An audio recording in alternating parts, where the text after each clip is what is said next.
Regression and correlation. ප්‍රතිපායනය හා සහසම්බන්ධතාවය. මේ ප්‍රතිපායනය සහ සහසම්බන්ධතාවය කියලා කියන්නේ සංඛ්‍යාන ශිල්පක්‍රම දෙකක්. Two statistical techniques. මේක ශිල්පක්‍රම දෙකක්. එකක් නෙමෙයි. නමුත් මේ දෙකෙන්ම ඉටු වෙන්නේ පොදු අරමුණක්. يعني විචල්‍යයන් දෙකක් හෝ කිහිපයක් අතර තියෙන සම්බන්ධතාවය අධ්‍යයනය කරන්න. To study the relationship between two variables or more. විචල්‍ය දෙකක් හෝ කිහිපයක් අතර තියෙන සම්බන්ධතාවය අධ්‍යයනය කරන්න අපි පාවිච්චි කරනවා මේ ටෙක්නික්ස් දෙකම. රිග්‍රෙෂන්, කෝරිලේෂන් කියන ටෙක්නික්ස් දෙකම පාවිච්චි කරන්නේ විචල්‍යයන් දෙකක් හෝ කිහිපයක් අතර තියෙන සම්බන්ධතාවය අධ්‍යයනය කරන්න. එතකොට මේ විචල්‍යයන් ගත්තට පස්සේ තියෙන විචල්‍යයන් අපිට වර්ග කරන්න පුළුවන් කොටස් දෙකකට. එකක් ඉන්ඩිපෙන්ඩන්ට් වේරියබල්ස්, අනිත් ඩිපෙන්ඩන්ට් වේරියබල්ස්. ස්වායක්ත විචල්‍ය සහ පරායක්ත විචල්‍ය. එතන මේ ඉන්ඩිපෙන්ඩන්ට් වේරියබල් ස්වායක්ත විචල්‍ය කියලා කියන්නේ ඒ වේරියබල් එකේ වැලියු එක තීරණය වෙන්නේ ස්වාධීනව. ස්වාධීනව අගය තීරණය වෙන විචල්‍ය. يعني කිසි විචල්‍යයක බලපෑමකට ලක් වෙන විචල්‍යයක් නෙමෙයි. ඒ විචල්‍ය අගය තීරණය වෙන්නේ ස්වාධීනව සහ ඒ විචල්‍යය මගින් වෙනත් විචල්‍යයක අගය තීරණය කරන්න බලපෑමක් කරනවා. උදාහරණයක් විදිහට ප්‍රචාරණ වියදම. ප්‍රචාරණ වියදම වැඩි වෙනකොට අලෙවි ආදායම වැඩි වෙන්න පුළුවන්. ඒතර ඒ විචල්‍යයේ වෙනස් වීම තව විචල්‍යයක හැසිරීමට බලපානවා. එහෙම විචල්‍යයක් අපි කියන ස්වායක්ත විචල්‍ය. ඉන්ඩිපෙන්ඩන්ට් වේරියබල් කියලා. ඊට පස්සේ ඩිපෙන්ඩන්ට් වේරියබල් කියලා කියන්නේ තවත් විචල්‍යයක බලපෑමකට ලක්වන විචල්‍ය. يعني තවත් විචල්‍යයක හැසිරීම මත රඳා පවතින විචල්‍ය. ඒතර උදාහරණයක් විදිහට සේල්ස් ඉන්කම් එක. අපේ විකුණුම් ආදායම කීයද කියන එක තීරණය වෙනවා ප්‍රචාරණ වියදම් මත. ප්‍රචාරණ වියදම් වෙනස් වෙනකොට අපේ විකුණුම් ආදායම වෙනස් වෙනවා. විකුණුම් ආදායම තනියම වෙනස් වෙන්නේ නැහැ. වෙන විචල්‍යයන්ගේ බලපෑම මත වෙනස් වෙන්නේ. එතන ඔන්න ඔය කියන ඉන්ඩිපෙන්ඩන්ට් වේරියබල් සහ ඔන්න ඔය කියන ඩිපෙන්ඩන්ට් වේරියබල් අතර තියෙන සම්බන්ධය රිලේෂන්ෂිප් එක අධ්‍යයනය කරන්න, ඇනලයිස් කරන්න තමයි අපි යූස් කරන්නේ මේ ටෙක්නික්ස් දෙකම. රිග්‍රෙෂන් ප්‍රතිපායනය, කෝරිලේෂන් සහ සම්බන්ධතාවය. එතකොට මේ ස්ටැටිස්ටිකල් ටෙක්නික්ස් දෙකම මේ ක්‍රමවේද දෙකම ප්‍රතිපායනයත් සහ සම්බන්ධතාවයත් කියන ක්‍රම දෙකම ගණනය කිරීමේ ක්‍රමය අතරම. කියන්නේ ගණිතය පදනම් කරගත්ත ක්‍රම. සරල ක්‍රම නෙමෙයි සාමාන්‍යයෙන්. හරි මැතමැටිකල් කැල්කියුලේෂන් එකක් තියෙනවා. ඒතර ඒ නිසා අපි විචල්‍යයන් දෙකක් අතර සම්බන්ධතාවය අධ්‍යයනය කරන්න එකපාරටම ප්‍රතිපායනයටත් එකපාරටම සහසම්බන්ධතාවයටත් යන්නේ නැහැ සාමාන්‍යයෙන්. يعني සාමාන්‍යයෙන් අපි විචල්‍යයන් දෙකක් අතර අපිට සම්බන්ධතාවය අධ්‍යයනය කරගන්න ඕනේ. නමුත් එහෙමයි කියලා කෙලින්ම සහසම්බන්ධතාවයට හෝ කෙලින්ම ප්‍රතිපායනයට යන්නේ නැහැ. මුලින්ම කරන්නේ අපි ස්කැටර් ඩයග්‍රෑම් එකක්. සිංහලෙන් කියන විසිරිතිත් සටහනක් කියලා. මේ විසිරිතිත් සටහන නැත්නම් මේ ස්කැටර් ඩයග්‍රෑම් එක පාවිච්චි කරලා අපි අඳුන ගන්නවා විචල්‍යයන් දෙක අතර මොකක් හරි සම්බන්ධයක් තියනවද? විචල්‍යයන් දෙකක් අතර කවර හෝ ආකාරයේ සම්බන්ධතාවයක් තියෙනවද නැද්ද? මේ කවර හෝ ආකාරයේ සම්බන්ධයක් තියෙනවා නම් අන්න එතනින් එහාට ඒ විචල්‍යයන් දෙකේ සම්බන්ධතාවය අධ්‍යයනය කරන්න සහසම්බන්ධතාවය සහ ප්‍රතිපායනය පාවිච්චි කරන්න පුළුවන්. නමුත් මේ විසිරිතිත් සටහන වගේ ස්කැටර් ඩයග්‍රෑම් එකෙන් අපිට තහවුරු වෙනවා නම් විචල්‍යයන් දෙක අතර කවර හෝ සම්බන්ධයක් නැහැ කියලා. ඒවා ඉන්ඩිපෙන්ඩන්ට් වේරියබල්ස්. එකක් ඉන්ඩිපෙන්ඩන්ට් එකක් ඩිපෙන්ඩන්ට් නෙමෙයි දෙකම ඉන්ඩිපෙන්ඩන්ට් වේරියබල්ස්. එහෙම තහවුරු වීමක් වෙනවා නම් يعني විචල්‍යයන් දෙක අතර සම්බන්ධයක් නැහැ. අසම්බන්ධ විචල්‍යයන් කියලා තහවුරු වෙනවා නම් අපි එතනදී තවත් එතනින් එහාට ගමන් කරන්නේ නැහැ සහසම්බන්ධතාවයට ප්‍රතිපායනයට තේරුමක් නැති හින්දා. එතන මෙන්න මේ ස්කැටර් ඩයග්‍රෑම් එක අපි අඳින්නේ විචල්‍යයන් දෙක දෙපැත්තට දානවා. x සිරස් අක්ෂයට horizontal axis එකට y සිරස් අක්ෂයට vertical axis එකට දානවා. ඊට පස්සේ විචල්‍යයන් දෙකට දාලා නිරීක්ෂිත අගයන් විචල්‍යයන් දෙකට දාලා නිරීක්ෂිත අගයන් ඛණ්ඩාංක විදිහට අරගෙන ලකුණු කරනවා. එතන ප්‍රචාරණ වියදම රුපියල් 1000 දී විකුණුම් ආදායම කීයද? ප්‍රචාරණ වියදම 2000 දී විකුණුම් ආදායම කීයද? ඒ විදිහටනේ හැම අගයක්ම ලක්ෂ විදිහට ලකුණු කරනවා. එම ලකුණු කරාට පස්සේ අපිට එන සටහනට අපි කියනවා ස්කැටර් ඩයග්‍රෑම් එක කියලා. ඒතර මේක හරහා අපිට අඳුන ගන්න පුළුවන් කාරණා කිහිපයක්. එකක් තමයි විචල්‍යයන් දෙකක් අතර කවර හෝ ආකාරයේ සම්බන්ධයක් තියෙනවද නැද්ද? يعني මේ තිත්තිකේ යම්කිසි රටාවකට ගමන් කරනවා නම් රටාව මොකක්ද කියන එක දාලා නැහැ. මොකක් හරි රටාවකට ගමන් කරනවා නම් සම්බන්ධයක් තියෙනවා. කිසිම රටාවක් නැත්තම් ඔහේ විසිරලා තියෙනවා නම් විචල්‍යයන් දෙක අතර සම්බන්ධතාවයක් නැහැ. ඊළඟට විචල්‍යයන් දෙකක් අතර තියෙන සම්බන්ධය මොන වගේද? විචල්‍යයන් දෙකක් අතර නිකන් රේඛීය වගේ සම්බන්ධතාවයක් තියෙනවද? අරේඛීය වක්‍ර රේඛීය සම්බන්ධතාවයක් තියෙනවා වගේද කියලා දල අවබෝධයක් ගන්න පුළුවන්. කියන්නේ තිත් ටික යන්නේ නිකන් රේඛාවක් විදිහට රේඛීය ස්වභාවයක් ගන්නවද? තිත් ටිකේ වක්‍ර රේඛීය ස්වභාවයක්. කියන්නේ වක්‍රයක් විදිහට. රේඛාවක් නෙවෙයි, සරල රේඛාවක් නෙවෙයි. එහෙම හැඩයක් තියෙනවද කියලා අඳුන ගන්නත් පුළුවන්. ඊළඟට මේ තිත් ටිකේ යන ස්වභාවය අනුව ඒවා ඉහළට ගමන් කරනවා නම් විචල්‍යයන් දෙක අතර පොසිටිව් රිලේෂන්ෂිප් එකක්. ධන සම්බන්ධයක්, අනුලෝම සම්බන්ධතාවයක් තියෙනවා කියලා මේ තිත් ගමන් කරන්නේ පහළට නම් විචල්‍යයන් දෙක අතර තියෙන ප්‍රතිලෝම සම්බන්ධයක්, ඍණ සම්බන්ධයක්, නෙගටිව් රිලේෂන්ෂිප් එකක් කියලා අඳුන ගන්නත් පුළුවන්. ඊට පස්සේ ඊළඟ කාරණේ තමයි මේ තිත් පිහිටන විදිය අනුව මේ විසිරි තිත් සටහනේ මේ ලක්ෂයන් පිහිටන විදිය අනුව අපිට අඳුන ගන්න පුළුවන් විචල්‍යයන් දෙක අතර පරිපූර්ණ සම්බන්ධයක්. සම්පූර්ණ සම්බන්ධයක් තියෙනවද? ප්‍රබල සම්බන්ධයක් තියෙනවද? සාමාන්‍ය විදිහේ සම්බන්ධයක් තියෙනවද? දුබල සම්බන්ධයක් තියෙනවද කියලා අඳුර ගන්නත් පුළුවන්. ඒතර මේ ස්කැටර් ඩයග්‍රෑම් එකක් මගින් මේ කියපු දේවල් ගැන සම්පූර්ණ අදහසක් ගන්න බෑ. ටෝටල් අයිඩියා එකක් ගන්න බෑ. රෆ් අයිඩියා එකක් ගන්න පුළුවන්. දල අදහසක් ගන්න පුළුවන්. එහෙනම් විචල්‍යයන් දෙක අතර සම්බන්ධයක් තියෙනවද නැද්ද? සම්බන්ධය මොන වගේද? සම්බන්ධතාවයේ දිශාව. කියන්නේ පොසිටිව්ද නෙගටිව්ද කියන එක. සහ සම්බන්ධතාවයේ ප්‍රමාණය, සම්බන්ධතාවයේ තරම. يعني ස්ට්‍රෝංග්ද වීක්ද ඒක. ඒව අඳුර ගන්න පුළුවන්. එතකොට අපිට යම් අවස්ථාවකදී තහවුරු වෙනවා නම් මේ ස්කැටර් ඩයග්‍රෑම් එකක් ගැහුවට පස්සේ විචල්‍යයන් දෙක අතර කිසිම සම්බන්ධයක් නැහැ. يعني මේ තිත් කිසිම රටාවක් නැතුව විසිරලා තියෙනවා නම් විචල්‍යයන් දෙක අතර කිසිම සම්බන්ධයක් නැහැ. එහෙනම් එතනින් එහාට අපි සහසම්බන්ධතාවයටවත් ප්‍රතිපායනවත් යන්නේ නැහැ. මොකද මේකෙන් තහවුරු වෙනවා නම් විචල්‍යයන් දෙකක් අතර මොකක් හරි සම්බන්ධයක් තියෙනවා. මොකක් හරි රටාවකට මේවා ගිහිල්ලා තියෙනවා නම් අන්න එතනදී අපි යනවා ඊළඟ ටෙක්නික් එකට. ඒ කියන්නේ අපි යනවා පළවෙනි ටෙක්නික් එකට. මොකද්ද පළවෙනි ටෙක්නික් එක? correlation. correlation analysis. සහසම්බන්ධතාවය. සත සහසම්බන්ධතා විශ්ලේෂණය. මෙතනදී මොකද්ද කරන්නේ? අපි කලින් එකේදී අඳුනගත්තා විචල්‍යයන් දෙකක් අතර සම්බන්ධතාවය මොකක් හරිම සම්බන්ධයක් තියෙනවද නැද්ද කියලා. මේවට දලාදාසක් විතරයි ගත්තේ. හරි අයිඩියා එකක් අපිට තාම නැහැ. මේ correlation analysis එකේදී අපි කරන්නේ මේකයි. අපි කරන්නේ යම්කිසි අගයක් ගණනය කරනවා. මේ correlation analysis එකේදී මේ විචල්‍යයන් දෙකට අදාළ අගයක් ගණනය කරනවා. ඒකට අපි කියනවා coefficient of correlation කියලා. correlation coefficient එක. සිංහලෙන් කියනවා සහසම්බන්ධතා සංගුණකය කියලා. මේ අගය ගණනය කරනවා. මේ විචල්‍යයන් දෙකට අදාළ අගයක් ගණනය කරනවා. විචල්‍යයන් දෙකේ තොරතුරු මත යම්කිසි සූත්‍රයක් පාවිච්චි කරලා අගයක් ගණනය කරනවා. දැනට සූත්‍රය ඕනේ අගයක් ගණනය කරනවා කියලා ගන්නකො. මේ අගය මගින් අපි අඳුන ගන්නවා විචල්‍යයන් දෙක අතර තියෙන්නේ සරල රේඛීය සම්බන්ධයක්ද නැද්ද? يعني අපි දැන් කලින් පියවරේදී අඳුනගත්ත විචල්‍යයන් දෙකක් අතර කවර හෝ සම්බන්ධයක් තියෙනවා කියලා. හරිද? මේකෙදී අපිට අඳුන ගන්න පුළුවන් ඒ තියෙන සම්බන්ධය සරල රේඛීයද නැද්ද කියලා අඳුන ගන්න පුළුවන්. කියන්නේ මේ correlation coefficient එක ගණනය කරලා පැහැදිලිව අවබෝධ කරගන්න පුළුවන් විචල්‍යයන් දෙකක් අතර සරල රේඛීය සම්බන්ධයක් තියෙනවද නැද්ද කියලා දැනගන්න පුළුවන්. සහ මේක වැදගත්ම කාරණය මේකයි විචල්‍යයන් දෙක අතර තියෙන සම්බන්ධතාවයේ ප්‍රමාණය සහ දිශාව තීරණය ගන්න පුළුවන්. විචල්‍යයන් දෙක අතර අනිවාර්යයෙන් මෙතන සම්බන්ධයක් තියෙන්න පුළුවන්. මොකද අපි කලින් පියවරේ තහවුරු කරගත්තනේ සම්බන්ධයක් තියෙනවා කියලා. තියෙන හන්දනේ මේ පියවරට ආවේ. නිසා මේ පියවරේදී විචල්‍යයන් දෙක අතර සම්බන්ධතාවයක් තියෙන්න පුළුවන්. ඒ සම්බන්ධතාවයේ ප්‍රමාණය සහ දිශාව. يعني සම්බන්ධතාවය අනුලෝමද ප්‍රතිලෝමද? සම්බන්ධතාවය ප්‍රබලද, පරිපූර්ණද, සාමාන්‍යද, දුබලද කියලා අඳුන ගන්න පුළුවන් මේ correlation analysis එක හරහා.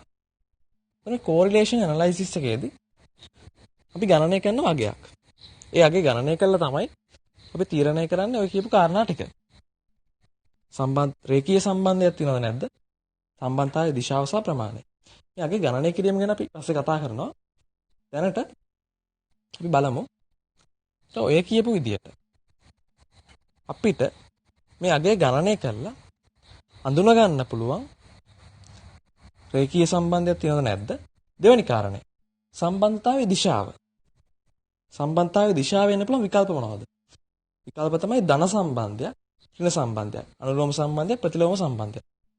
ඊට පස්සේ සම්බන්ධතාවයේ ප්‍රමාණය, strength එක, degree of the strength of the relationship. එතකොට මේ strength එක වෙන්න පුළුවන් විකල්ප මොනවද? perfect වෙන්න පුළුවන්, පරිපූර්ණ වෙන්න පුළුවන්, strong වෙන්න පුළුවන්, ප්‍රබල වෙන්න පුළුවන්, moderate වෙන්න පුළුවන්, සාමාන්‍ය වෙන්න පුළුවන්, weak වෙන්න පුළුවන්, දුබල නැත්නම් දුර්වල සම්බන්ධයක් තියෙන්න පුළුවන්. ඔය ටික අඳුන ගන්න පුළුවන්. අපි බලමු කොහොමද අඳුනගන්නේ කියලා. මේක ගණනය කරාම මේ coefficient of correlation ගණනය කරාම එන අගය කියනවා ඍණ එකත් ධන එකත් අතර පිහිටනවා. මේ අගය අනිවාර්යයෙන්ම ඍණ එකත් ධන එකත් අතර පිහිටනවා. හරිද? දැන් මේ අගයේ සංගුණකය බිඳුව නම් මේ අගයේ ගණනය කරාම එන සංගුණකේ ඍණ එකත් ධන එකත් අතර වෙන්න පුළුවන්. බිඳුව නම් අපි කියනවා විචල්‍යයන් දෙක අතර රේඛීය සම්බන්ධයක් නැහැ. සරල රේඛීය සම්බන්ධයක් නැහැ කියලා අපි කියනවා. මේක ගණනය කරාම එන අගය අපි කිව්වා මේ අගය පදනම් කරගෙන කාරණා තුනක් අඳුර ගන්න පුළුවන්. පළවෙනි එක තමයි රේඛීය සම්බන්ධයක් තියෙනවද නැද්ද? මේ අගය බිඳුව වෙනවා නම් අපි කියනවා විචල්‍යයන් දෙක අතර රේඛීය සම්බන්ධයක් නැහැ. සරල රේඛීය මේ සම්බන්ධයක් නැහැ. නමුත් මෙහෙම නිගමනයකට ලැබෙන්න එපා. මේක හොඳට මතක තියාගන්න. මෙයාගේ බිඳුව වෙනවා කියන අදහස් වෙන්නේ නැහැ විචල්‍යයන් දෙක අතර සම්බන්ධයක් නැහැ කියලා. විචල්‍යයන් දෙක අතර යම්කිසි සම්බන්ධයක් තියෙන්න පුළුවන්. කියන්නේ වක්‍ර රේඛීය සම්බන්ධයක් තියෙන්න පුළුවන්. සම්බන්ධ නැති වෙන්නත් පුළුවන්. නමුත් සරල රේඛීය සම්බන්ධයක් නැහැ. ඒක තමයි තහවුරු වෙන්නේ. ඒක බිඳුව නැතුව වෙන ඕනම අගයක් ගන්නවා නම් විචල්‍යයන් දෙක අතර සරල රේඛීය සම්බන්ධයක් තියෙනවා. බිඳුව නැතුව වෙන ඕනම අගයක් ගන්නවා නම් විචල්‍යයන් දෙක අතර සරල රේඛීය සම්බන්ධයක් තියෙනවා. එතකොට ඊළඟ කාරණේ තමයි දෙවෙනි කාරණේ සම්බන්ධතාවයේ දිශාව. මේ ගණනය කරාම එන අගය අපි කියවා ඍණ එකක් ධන එකක් අතර වෙන්න පුළුවන්. ඒතර මෙයාගේ ඍණ වුණොත් අපි කියනවා ඍණ සම්බන්ධයක් තියෙනවා. ප්‍රතිලෝම සම්බන්ධයක් තියෙන්නේ. මෙයාගේ ධනාගයක් ගන්නවා නම් විචල්‍යයන් දෙක අතර අනුලෝම සම්බන්ධයක් තියෙන්නේ. ධන සම්බන්ධයක් තියෙනවා. ඊළඟට තුන්වෙනි කාරණේ සම්බන්ධතාවයේ ප්‍රමාණය. මේ අගය ධන වේවා ඍණ වේවා එක වෙනවා නම් එක කියන අගයට එනවා නම් අපි කියනවා විචල්‍යයන් දෙක අතර පරිපූර්ණ සම්බන්ධයක් තියෙනවා. perfect relationship එකක්. ඒ අදහස මේකයි. ඒ අදහස y රඳා පවතින x මත විතරයි. y වල සම්පූර්ණ විචලනයට හේතුව x වල විචලනය. උදාහරණයක් විදිහට විකුණුම් ආදායම වෙනස් වෙන්න බලපාන්නේ ප්‍රචාරණ වියදම වෙනස් වීම විතරයි. වෙන කිසිම දෙයක බලපෑමක් බලපාන්නේ නැහැ විකුණුම් ආදායමට. උපකල්පනය. විකුණුම් ආදායම වෙනස් වෙන්න බලපාන්නේ ප්‍රචාරණ වියදම විතරයි. ඒතර මේ අලෙවි ආදායම වෙනස් වෙන්න බලපාන්නේ ප්‍රචාරණ වියදම විතරක් නෑ. අන්න එතනදී මේ වේරියබල්ස් දෙක අතර අපි කියනවා perfect relationship එක. දැන් පරිපූර්ණ සම්බන්ධයක් තියෙනවා කියලා. ඊළඟට මේ අගය ධන හෝ ඍණ වේවා 0.5ට වැඩි වෙනවා නම් කියන්නේ 0.5ත් එකත් අතර අගයක් ගන්නවා නම් අපි කියනවා විචල්‍යයන් දෙක අතර ප්‍රබල සම්බන්ධයක් තියෙනවා කියලා. විචල්‍යයන් දෙක අතර ප්‍රබල සම්බන්ධයක්. කියන්නේ අර තරම්ම පරිපූර්ණ තරම්ම ප්‍රබල නැහැ. ඒ තරම්ම එකිනෙක රඳා පවතින්නේ නැහැ. නමුත් ගොඩක් ලොකු සම්බන්ධයක් තියෙනවා. ඊට පස්සේ මේ අගය ධන හෝ ඍණ 0.5 වුණොත් අපි කියනවා විචල්‍යයන් දෙක අතර තියෙන සාමාන්‍ය සම්බන්ධයක්. moderate relationship එකක් කියලා. ඊළඟට මේ අගය ධන හෝ ඍණ 0.5ට අඩු වුණොත් බිඳුවත් 0.5ත් අතර අගයක් ගත්තොත් අපි එතනදී කියනවා මේ විචල්‍යයන් දෙක අතර තියෙන දුර්වල සම්බන්ධයක්. යම්කිසි සම්බන්ධයක් තියෙනවා. දුර්වල සම්බන්ධයක්. දුබල සම්බන්ධයක් කියලා අපි කියනවා. weak relationship එකක්. එතකොට ඔන්න ඔය කියපු කාරණා තුන. සම්බන්ධතාවය රේඛීයද නැද්ද? සම්බන්ධතාවයේ දිශාව සහ ප්‍රමාණය අඳුන ගන්න පුළුවන් මේ correlation coefficient එක දිහා බලලා. ඒක දැන් ඔය කියපු කාරණා ටික කැටි කරලා අරගෙන අපි දැන් කියපු කාරණා ටික ඔය කාරණා තුනක් කිව්වේ. ඔය එකතු කරලා ගත්තාම අපිට අඳුන ගන්න පුළුවන් ඇත්තටම මේ coefficient of correlation දිහා බලලා අඳුන ගන්න පුළුවන් විචල්‍යයන් දෙකක් අතර තියෙන පුළුවන් සම්බන්ධතාවයන් 8ක් තියෙනවා. මේ coefficient of correlation සංගුණකය දිහා බලලා මේන උත්තරේ දිහා බලලා මේ ඍණ එකක් ධන එකක් අතර පිහිටන පුළුවන් උත්තරේ දිහා බලලා අපිට විචල්‍යයන් දෙකක් අතර අඳුන ගන්න පුළුවන් relationships සම්බන්ධතාවයන් 8ක් තියෙනවා. පළවෙනි එක මේ අගේ ඍණ 1 වුණොත් ඍණ වෙලා එක වුණොත් අපි කියනවා perfect negative linear relationship එකක්. පරිපූර්ණ ඍණ සහසම්බන්ධතාවයක් තියෙනවා. මෙයාගේ ධන වෙලා එක වුණොත් අපි කියනවා perfect positive linear relationship එකක්. පරිපූර්ණ ධන සහසම්බන්ධතාවයක් තියෙනවා කියලා කියනවා. මෙයාගේ ධන හෝ ඍණ වෙලා 0.5ට වඩා වැඩි වුණොත් උදාහරණයක් විදිහට ධන 0.8 වෙන්න පුළුවන් ඍණ 0.8 වෙන්න පුළුවන්. ධන 0.8 වුණොත් අපි කියනවා strong positive correlationship එකක්. ප්‍රබල ධන සම්බන්ධතාවයක්. ඍණ 0.8 වුණොත් අපි කියනවා strong negative linear correlation එකක්. ප්‍රබල ඍණ සහසම්බන්ධතාවයක්. ඒක ධන හෝ ඍණ 0.5 වුණොත් ධන 0.5 වුණොත් අපි කියනවා moderate positive linear correlationship එකක්. සාමාන්‍ය ධන සහසම්බන්ධතාවයක්. ඍණ 0.5 වුණොත් moderate negative linear correlationship එකක්. සාමාන්‍ය ඍණ සහසම්බන්ධතාවයක්. මේක ධන 0.5 හෝ ඍණ 0.5 වලට අඩු වුණොත්. කියන්නේ බිඳුවක් 0.5 අතර අගයක් ගත්තොත්. උදාහරණයක් ධන 0.3 වුණොත්. අපි කියනවා weak positive linear correlationship එකක්. දුබල ධන සහසම්බන්ධතාවයක්. ඒක ඍණ වෙලා 0.3 වුණොත් weak negative linear correlationship එකක්. දුබල ඍණ සහසම්බන්ධතාවයක් කියලා අපි කියනවා. ඒතර ඔන්න ඔය කියන විදිහේ සම්බන්ධතාවයන් 8ක් අපිට අඳුන ගන්න පුළුවන් මේ එන සංගුණකය මත. ඒතර මේ සංගුණකය එන විදිය අනුව ඔය විදිහේ සම්බන්ධතා 8ක් අඳුන ගන්න පුළුවන්. ඔය සම්බන්ධතා 8ම අපිට ප්‍රස්ථාරිකව, ඒ කියන්නේ විසිරිත සටහන මගින් අපි අර පළවෙනි පියවරේදී කතා කරපු ස්කැටර් ඩයග්‍රෑම් එක මගින් පෙන්වන්න පුළුවන්. කොහොමද පෙන්වන්නේ? දැන් උදාහරණ දෙක තුනක් ගත්තොත් පළවෙනි එක ගමුකෝ. ධන 1 වුණොත්. කියන්නේ perfect positive correlationship එකක්. පරිපූර්ණ ධන සම්බන්ධය. ඒක පෙන්වන්නේ කොහොමද? අපි අඳිනවා positive නේ. අඳිනවා රේඛාවක් උඩට. වමේ සිට දකුණට ඉහළට බෑවුම් වෙන විදියට. ඒ රේඛාව මත තමයි හැම ලක්ෂයක්ම පිහිටන්නේ. කියන්නේ හැම නිරීක්ෂිත ලක්ෂයක්ම පිහිටන්නේ ඒ රේඛාව මත. ඒකෙන් පිටපණින්නේ නැහැ.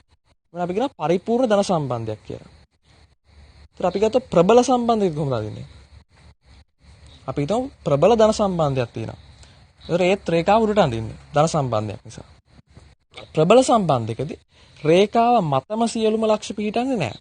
ඔක්කොම ලක්ෂ ටික රේඛාව මත එන්නේ නැහැ. බහුතරයක් ලක්ෂ රේඛාව මත පිහිටන්නත් පුළුවන්. කොහොම වුණත් රේඛාවෙන් ගොඩක් ඈතට ලක්ෂයක් නැහැ. රේඛාව අසල තමයි ලක්ෂ ඔක්කොම පිහිටන්නේ.